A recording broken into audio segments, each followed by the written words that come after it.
The 300-meter time trial, the most brutal test in track and field. A distance long enough to expose your speed endurance, but short enough that you will have to sprint almost the entire way. For 200-meter to 400-meter sprinters to see whether months of training are actually working. And today, I'm using it to find out how much faster and fitter I've become this summer.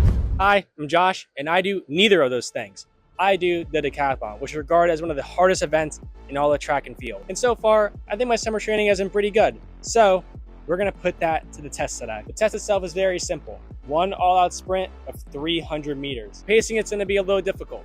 I only run the 400 and 1500.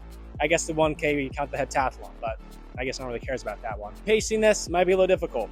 I have to, one, not go out too slow, or else my speed will be completely inaccurate. And two, I can't go out too fast, because then my time will be completely wrong and I will die out in the last 100 meters. This test should at least give me 3 stats that I'm very, very keen on seeing. Speed endurance, raw speed, fitness. The 3 big things I've so far been working on mainly this summer is my fitness. So this will be a good test to see where I'm at for speed and speed endurance. So my goal here is pretty simple. Just run it. I don't have any goals for this. I haven't been training speed directly yet. So this will be a good benchmark to see where I'm at. So hopefully you guys enjoy this attempt, and then we'll break it down after I do this. It hurt really bad, so hope you enjoy.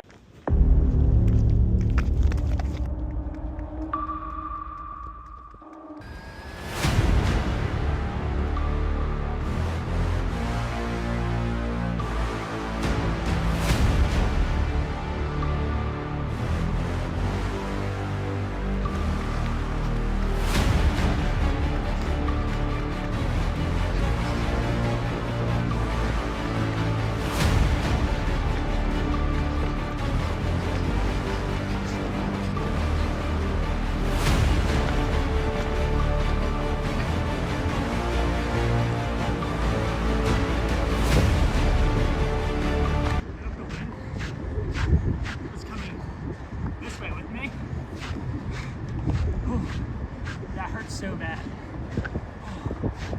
38 though, so maybe that bad about it. Oh, that hurts so bad though. So we went 38. So the breakdown of the race, basically the first 50 meters, I actually felt pretty good. It was a big wake up for my body. I haven't ran that fast in around 3 months since my last race. And it was more so a wake up call saying I need to start doing more sprint work soon. Around the 150 meter mark, my upper body started to become a little heavy. And then my feet started getting off the ground a little slower, which means I was starting to slow down. Fatigue settled in a little too early, and I wasn't very happy about it, which basically just tells me I went out way too hard in those first 150 meters, basically half of the race. I guess time trial, we should say. And then around the last 100 meters, it was basically just survival. In the video, you can see me pumping my arms like crazy, and it hurt pretty bad. Immediately off the bend, I felt straight fatigue in my legs and upper body. And I was more so like, wow, this sucks. So basically that entire final stretch is me just telling myself, don't slow down, hold this. And let's mention the insane headwind that I felt. That headwind I didn't feel for the entire warm-up duration and during my warm-up laps, which is around 30 minutes of me just running around doing 8 skips and all my dynamics, which is crazy to me because that sucked. It made it almost impossible to run. I felt like I was running in place. Now, enough excuses. What did this show me? So the first thing, raw speed. I do have the raw speed to run pretty fast, I think. But here, after not doing it for a while, there was nothing left. Considering I haven't sprinted in around 3 months, I think this has we'll give it a rating of 6 out of 10. Here's the thing that I think needs to be improved the most out of all 3 of those categories. Speed endurance. Fatigue becoming noticeable around the 150 mark is terrible. If I ran that in a 400, that would have been probably a 62-second 400. Which is terrible. We'll probably change the training soon to expose more of the 150 and 200 distances, at least for now or later, which basically just tells me I need to start doing more speed endurance work, 150s, 200s, 300s, stuff like that, because I haven't touched any of that, mainly just been working on fitness and some speed acceleration work. And then the biggest one, technique under fatigue, which basically is it went down the drain. My arms were being pumped way too high. I was using mainly just all my upper body to bring myself forward in that last 100 meters. And I do think though that is because of the wind. It was very windy. It was an immediate gust when I went. I felt it and I was just sucking up air. I felt my legs not getting under me as much as they were before, and I was like, wow, this sucks. So we'll be working on that. But if I had to give myself an overall grade for each of this, 6 out of 10. Speed endurance is probably a 5 out of 10. Technique, probably another 5 out of 10.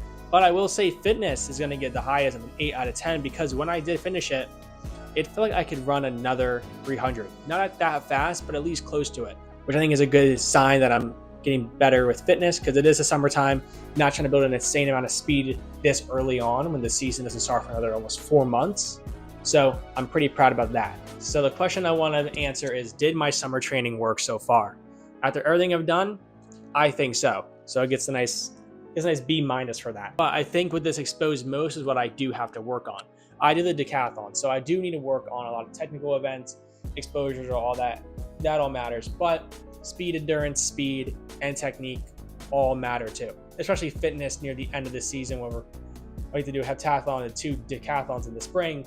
Fitness is a big thing in this. My goal, I just wanted to run it, and I did. I think a 38 is fine. That's around a 51.5, 52 converted, which is what I expected to come out of this because I haven't been doing a lot. And the fastest I ever ran a 400 was a 53, and that was a split. So hopefully now, when I go into next season, I'll be better. Is my summer training working? Yes, it is. Is it working as efficiently as it could be? Probably not, which is why I do change it every so often. And I think now this test showed a lot of it. So hopefully I will grow from this, make some more progress. We're gonna get a lot of work done this summer, vacation planned. And then the next video, it's gonna be a fun one. It's a 7-day challenge, so prepare yourself. Thanks for watching. Love you guys.